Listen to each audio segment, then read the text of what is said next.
Shalom Bapak Ibu Saudara yang dikasihi Tuhan. Bertemu lagi kita di hari Minggu ini. Saya percaya kita diberkati, diberi kesehatan, diberi kekuatan, diberi iman yang teguh, diberi penghiburan, ada pengharapan yang baru di dalam Tuhan. Amin. Mari Bapak Ibu Saudara, kita siapkan hati, kita mau menyembah, kita mau memuji Tuhan. Mari kita bersyukur atas kebaikan Tuhan, atas kemurahan Tuhan, atas penyertaan Tuhan, atas perlindungan Tuhan, atas kasih setianya. Tuhan lebih dari cukup dalam hidup kita Bapak Ibu Saudara. Bapa di dalam surga, kami mengucap syukur buat hari ini, buat semua yang terjadi, buat nafas hidup yang Kau berikan, buat apapun Tuhan yang kami alami, yang kami percaya dan yang kami tahu, Tuhan Kau tetap baik, Tuhan Kau tetap setia, Tuhan tetap memegang setiap kehidupan kami, dan seluruh kehidupan anak-anak-Mu yang berharap dan berseru kepadamu ada dalam perlindungan tangan-Mu Tuhan. Terima kasih Tuhan, terima kasih. Kami mengasihi-Mu, kami mencintai-Mu, kami merindukan-Mu lebih dari apapun Tuhan. Kami mengasihi-Mu Bapa, kami mengasihi-Mu Tuhan. Oh, Kau mulia. Terima kasih Tuhan.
Ku ingin tetap di sini,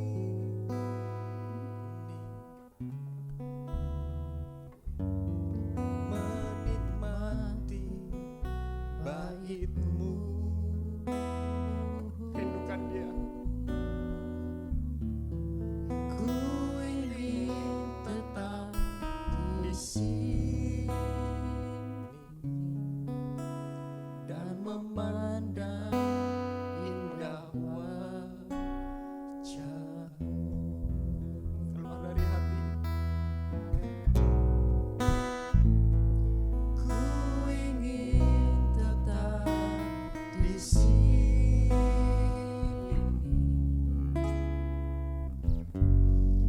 menikmati bait-Mu.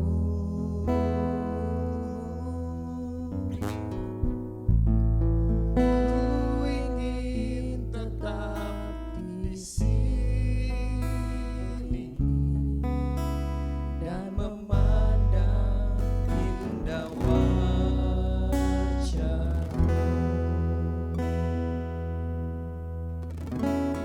Sinar kemuliaan-Mu Bapa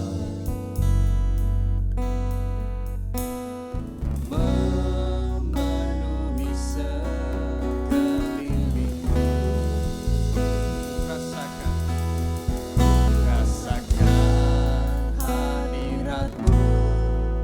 Kau tenggelamkan jiwaku.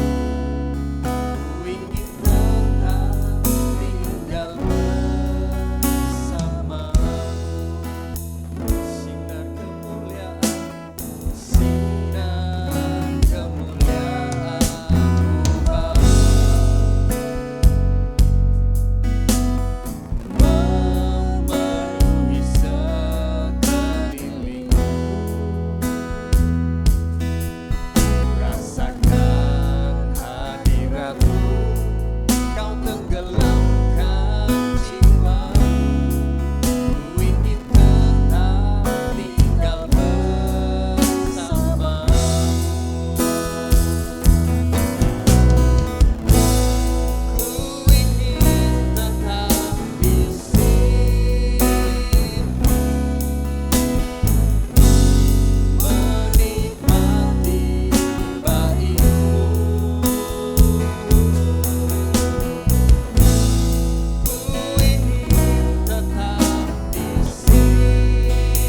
Menikmati kasih-Mu adalah kehausan kami Tuhan. Di dekat-Mu kami merasakan kasih-Mu. Dari mata-Mu terpancar cinta-Mu akan hidup kami Tuhan. Belas kasihan-Mu memulihkan hidup kami. Kekuatan yang daripada-Mu membangkitkan umat-Mu. Kau Allah yang hidup. Kau Yesus yang hidup, yang kami sembah, yang kami percaya. Tidak ada yang mustahil bagi-Mu. Kami mengasihi, kami mengasihi Tuhan. Terima kasih Tuhan. Terima kasih. Terima kasih. Terima kasih. Terima kasih. Terima kasih.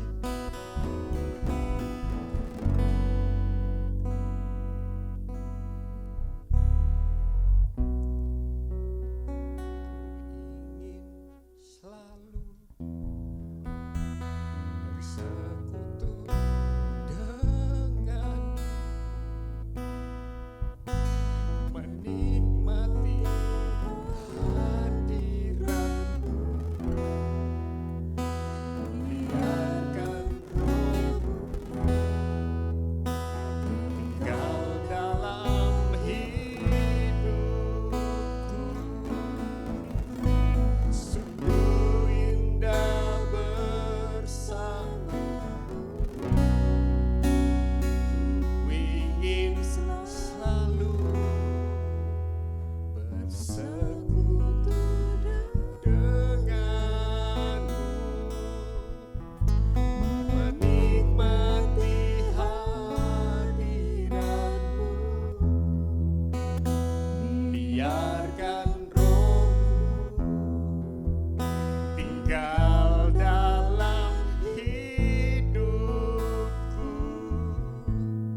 Sungguh indah bersama, biarkan Roh-Mu, biarkan Roh-Mu tinggal dalam hidupku. Sungguh indah bersama, biarkan Roh-Mu Tuhan, biarkan Roh-Mu tinggal dalam hidupku. Sungguh indah bersama-Mu selamanya. Aku mengasihi-Mu, aku mencintai-Mu. Kami rindu mendengar suara-Mu Tuhan. Sampaikan firman-Mu yang menghidupkan, yang membangkitkan, yang menyembuhkan. Kami percaya firman-Mu ajaib, dahsyat, berdaulat atas kehidupan kami. Terima kasih Tuhan.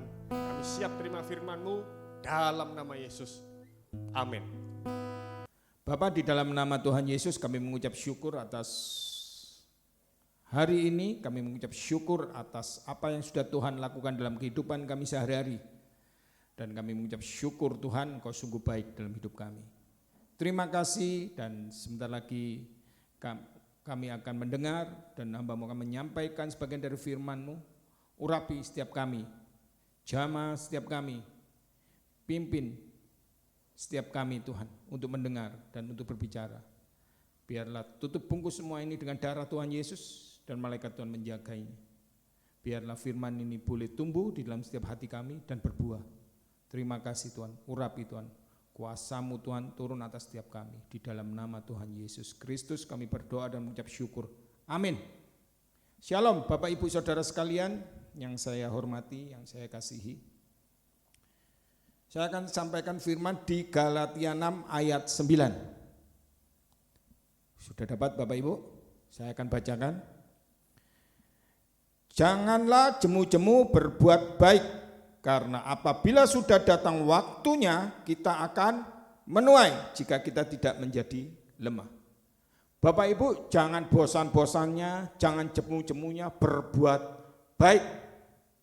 Kalau sudah waktunya Tuhan, maka kita akan menuai. Tapi ingat, kalau tidak menjadi lemah. Apa yang dimaksud dengan perbuatan baik di ayat ini? Paulus ini menuliskan untuk jemaat di Galatia. Mari kita baca dari satu pasal, dari satu perikop ini. Di ayat 1, Galatia 6 ayat 1. Saling membantulah kamu. Ini adalah satu pesan untuk kita semua anak-anak Tuhan. Maaf, sebelum ini dibaca, mari kita baca dulu yang terakhir tadi. Setelah ayat 9 tadi, ayat 10b. Tetapi terutama kepada kawan-kawan kita seiman. Firman ini ditujukan terutama untuk kita, anak-anak Tuhan yang sudah mengenal Tuhan. Itu berbicara tentang komunitas anak-anak Tuhan, itu bisa di persekutuan, bisa di komunitas-komunitas pelayanan, ataupun di sebuah gereja. Ini pesan Paulus untuk sebuah komunitas anak-anak Tuhan. Komunitas mereka yang sudah menerima Yesus sebagai Tuhan dan Juru Selamat mereka. Kita kembali ke ayat yang ke-1, Galatia 6.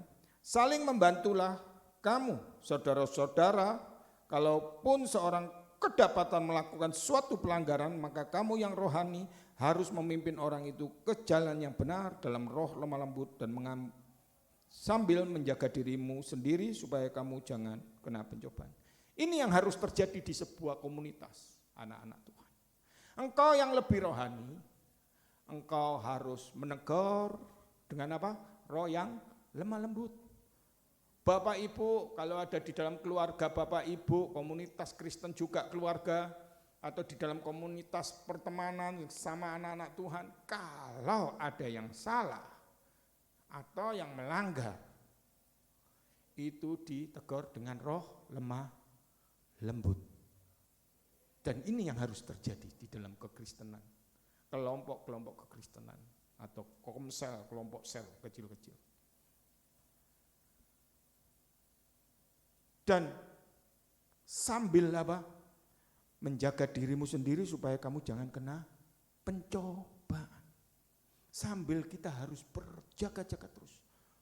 Jadi kita kalau ada yang salah itu diomongi dengan lemah lembut. Tapi firman Tuhan mengatakan sambil apa? Menjaga dirimu supaya kamu jangan kena pencobaan. Firman Tuhan adalah pedang bermata dua. Saat kita ngomongin orang lain, dia juga akan menegur hidup kita. Seringkali mungkin kita ngomong jangan marah kepada seorang, jangan suka marah-marah sambil ngomong dengan lemah lembut. Tapi kita berjaga-jaga karena suatu saat akan ada pencobaan atau ujian tentang diri kita sendiri supaya tidak menjadi marah. Mungkin ada satu kasus, ada orang yang melecehkan kita, ada orang yang mengolok kita sehingga kita menjadi marah. Habis negor marah, akhirnya apa? Pedang bermata dua menusuk kita. Saat kita menegur orang dan kita juga harus berjaga-jaga. Supaya saat itu pencobaan itu datang kita bisa menguasai diri kita. Ini berbicara tentang apa? Koreksi diri. Di dalam kekristenan, di dalam satu komunitas, itu kalau salah memang harus ditegur. Tapi koreksilah dirimu juga. Amin. Koreksilah dirimu, koreksilah hatimu, koreksi iri hatimu, koreksilah apa? Kesombonganmu, koreksilah apa lagi?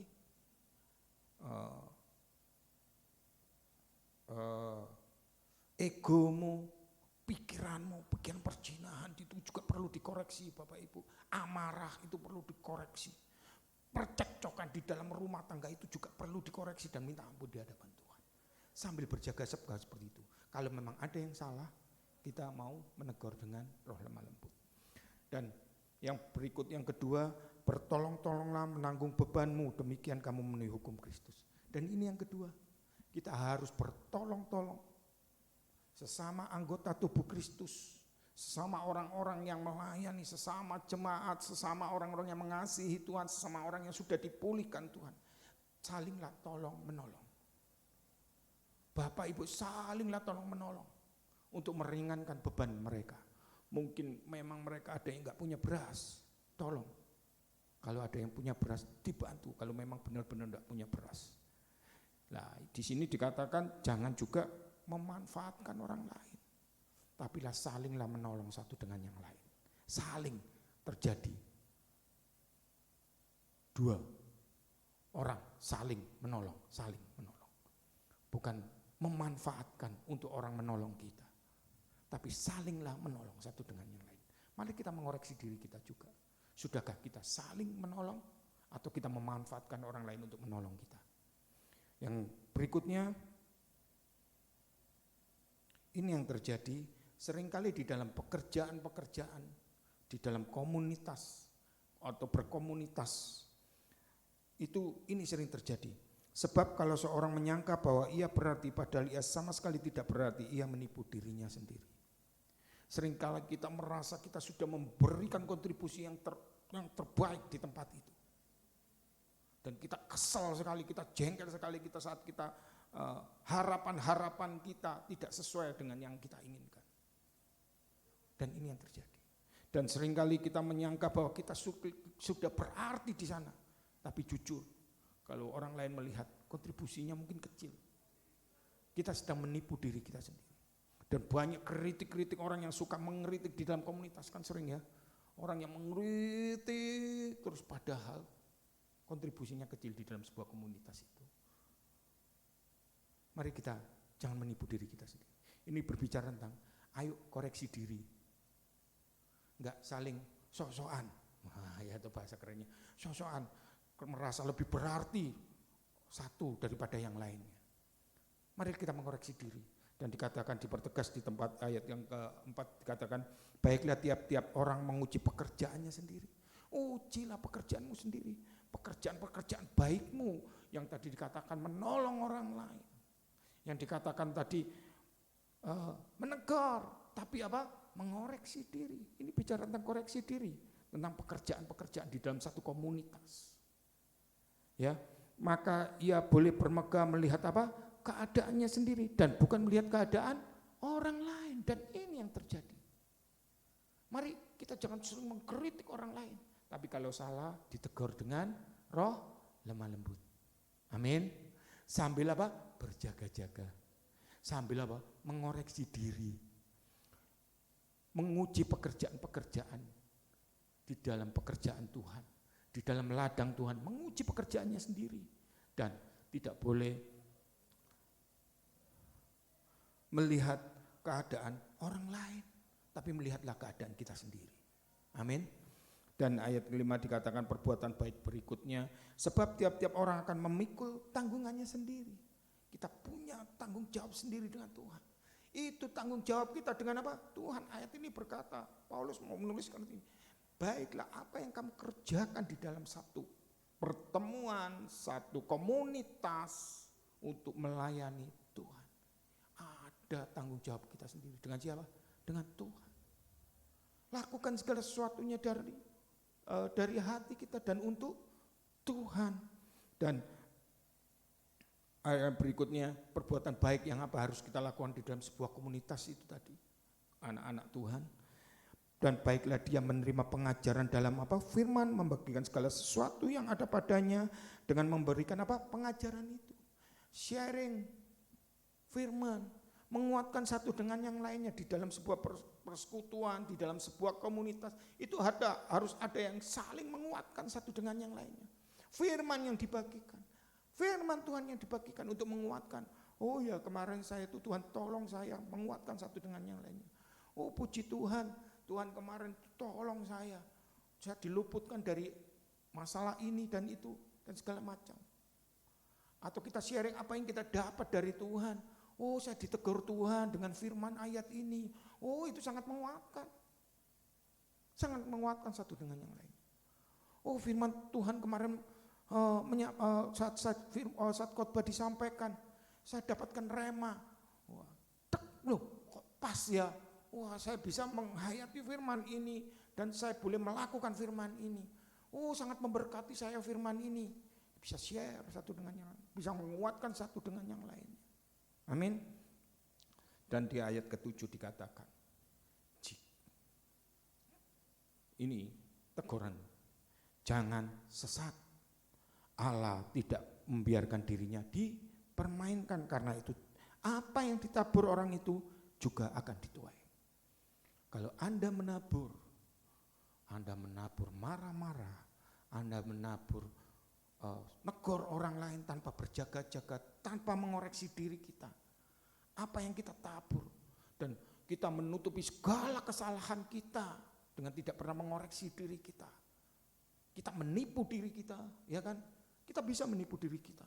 Kita menutupi kejelekan kita, kita menunjukkan kebaikan-kebaikan kita terus. Allah tidak bisa ditipu. Dikatakan di sini, dikatakan kita sesat. Orang-orang seperti ini dikatakan di sini, ayat ini berkata, orang ini sesat. Karena dia bisa ngomel, dia bisa kritik, tapi tidak bisa mengoreksi dirinya sendiri. Dan dia menipu dirinya sendiri. Dikatakan Allah tidak bisa dipermainkan. Amin. Karena itu apa yang kamu tabur, kamu akan menuai. Saat kamu menabur, melayani, menegur dengan lemah lembut, menegur dengan benar, terus kita berjaga-jaga dan kita bisa mengoreksi diri kita, dan dikatakan di situ kita melakukan segala sesuatunya untuk Tuhan. Katakan ayat 5 kan jelas ya. Sebab tiap-tiap orang akan memikul tanggungannya sendiri. Ini melakukan segala sesuatunya untuk Tuhan. Dan dikatakan di sini kalau kita menabur roh, kita akan menuai roh. Tapi kalau kita menabur daging, kita akan menuai daging. Dia ini ayat 8. Sebab barang siapa menabur dagingnya adalah menabur keinginan dagingnya diluapkan, iri hati, apa kedagingan itu? Iri hati, kesombongan, pikiran perjinahan, amarah, terus egonya ditonjolkan, seenaknya sendiri segala sesuatunya, daging. Dan dikatakan di sini, apa yang dia tuai? Kalau di dalam sebuah komunitas kita melayani dengan kedagingan yang masih ada, dihinggarkan, ia akan menuai kebinasaan dari apa? Dagingnya. Tapi sebaliknya kalau kita melayani dia dengan hati kita, dengan iri hati kita, kita koreksi ego kita, kita koreksi, terus pikiran perjinahan, ayo cepat dibuang, jangan sampai dibuai, nanti menjadi sebuah perjinahan. Terus amarah, kita koreksi, oh minta ampun Tuhan, aku kemarin marah, Tuhan aku diserondok, dipotong mobil, aku marah, aku minta ampun. Kemarin aku marah sama istriku atau suamiku, aku marahin kemarin Tuhan. Aku meluapkan emosiku sama anak-anakku sekalian juga, aku minta maaf, minta ampun di hadapan Tuhan. Ini yang Tuhan mau koreksi. Sehingga daging ini tidak terlibat di dalam komunitas itu tadi. Tapi orang yang menabur dalam roh, ia akan menuai hidup yang kekal dari roh. Dan dikatakan yang ke-9, jangan jemu-jemunya berbuat baik. Itulah perbuatan baik yang harus dipertahankan. Dan setialah terus dalam perbuatan baik itu. Mari saya ulang, setelah itu selesai. Perbuatan baik apa? Saat orang melakukan pelanggaran, tegurlah dengan roh kelemah lembut. Amin. Sambil berjaga-jaga, sambil mengoreksi diri kita supaya kita tidak jatuh ke dalam pencobaan itu. Saat pencobaan itu datang, oh ya aku ingat, aku barusan negor, aku harus berjaga-jaga. Dengan aku menegur orang untuk sabar, aku harus berjaga-jaga untuk sabar juga. Terus yang kedua, perbuatan baik, mari kita saling bertolong-tolongan ya. Bukan memanfaatkan orang lain untuk menolong kita, tapi ayo saling bertolong-tolonglah satu dengan yang lain. Amin. Yang kedua, dan yang ketiga, jangan merasa bahwa kita di sebuah komunitas itu berarti, tapi sesungguhnya tidak berarti. Apa-apa kita di sana tidak memberikan kontribusi sebenarnya, tapi kita merasa berarti. Ini berbahaya, perbuatan baik ini. Jangan merasa berarti. Jadi kita tulus melakukan segala sesuatunya untuk Tuhan. Dan mari kita juga mengkoreksi apa menjadi yang berikutnya. Kita mengoreksi yang keempat adalah mari kita mengoreksi pekerjaan pelayanan kita sendiri di dalam sebuah komunitas itu. Dan kita boleh bermegah melihat keadaan kita sendiri dan bukan keadaan orang lain. Kita kita bermegah, kita merasa lebih hebat daripada orang lain. Tidak, itu perbuatan berikutnya. Dan dikatakan di ayat kelima, apa yang kita lakukan, itu kita akan memikul tanggung jawab kita sendiri di hadapan Tuhan. Dan perbuatan baik yang berikutnya adalah mari kita share firman antara satu dengan yang lainnya, menguatkan dengan firman satu dengan yang lainnya. Amin. Sampai dikatakan jangan sesat. Kalau kita melakukan segala sesuatunya itu dari daging, kita akan menuai apa? Kebinasaan juga dari daging. Yaitu kalau kita melibatkan iri hati kita, ego kita di dalam sebuah komunitas, kita melibatkan amarah, kita melibatkan pikiran perjinan, kita melibatkan apalagi ini kesombongan. Mari kita tanggalkan itu semua kedagingan. Baca di Galatia itu ada kedagingan. Baca. Jangan libatkan itu di dalam sebuah komunitas karena Allah tidak bisa dipermainkan. Dan kalau kita tidak jemu-jemunya berbuat baik seperti itu tadi.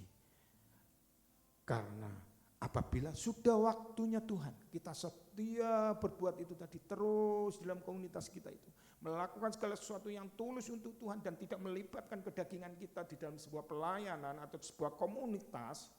Maka kalau datang waktunya kita akan menuai. Amin. Apa yang kita doakan Tuhan jawab. Kalau ada syaratnya, kalau kita tidak menjadi lelah. Apa yang dimaksud tidak menjadi lelah? Setia maksud dari firman ini. Dikatakan ayat 10, karena ini selama masih ada kesempatan bagi kita, masih ada kesempatan waktu kita hidup. Mari kita berbuat baik seperti yang di atas tadi. Kepada semua orang, tetapi terutama kepada siapa?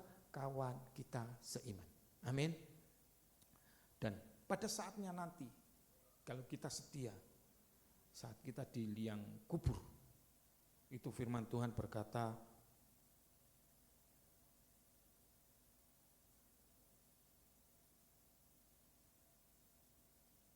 di Wahyu 14, ayat 13, saya bacakan. Dan aku mendengar suara dari sorga berkata, tuliskan, berbahagialah orang-orang yang mati dan mati di dalam Tuhan. Sejak sekarang ini, sungguh kata orang, supaya mereka boleh beristirahat dari jerih lelah mereka, karena segala perbuatan mereka menyertai mereka. Firman Tuhan berkata perbuatan itu tidak menyelamatkan kita, tapi iman yang menyelamatkan kita. Tapi di sini dikatakan perbuatan.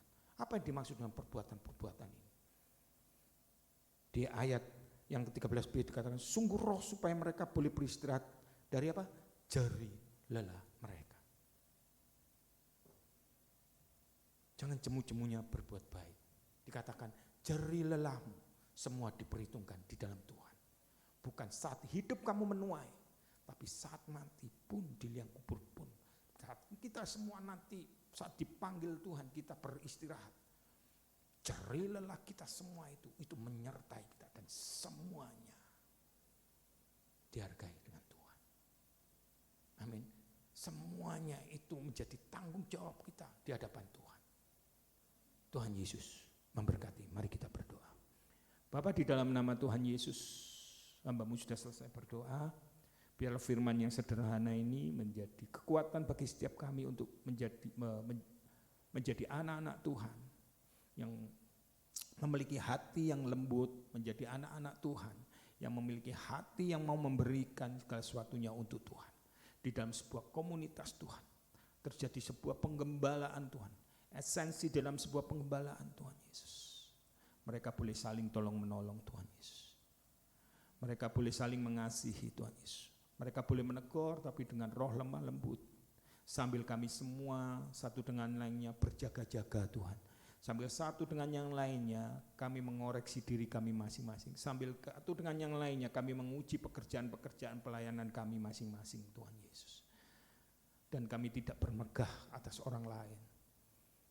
Terima kasih atas firman-Mu ini yang sederhana ini, biarlah menguatkan setiap kami. Biarlah firman-Mu ini menjadi kekuatan untuk kami boleh bersekutu Tuhan di dalam sebuah komunitas anak-anak-Mu Tuhan Yesus. Terima kasih Tuhan. Di dalam nama Tuhan Yesus, biarlah firman ini tumbuh di dalam setiap hati kami, firman ini bertumbuh dan firman ini berbuah. Dalam nama Tuhan Yesus, amin. Shalom Bapak Ibu, ada pengumuman setiap kali di gereja GKI Kemah Pertemuan ini, di ruko yang alamatnya nanti ada di bawah ini. Bapak Ibu bisa kalau memang lapar atau butuh makan, Bapak Ibu bisa bertempat kami untuk makan setiap hari jam 4 sampai jam 8, tapi dengan makanan seadanya. Terima kasih, Tuhan Yesus memberkati. Angkat kedua tangan kita, marilah bangkit berdiri dan angkat kedua tanganmu. Dengan iman terimalah berkat daripada Allah Bapa, Putra dan Roh Kudus di dalam satu nama Tuhan Yesus.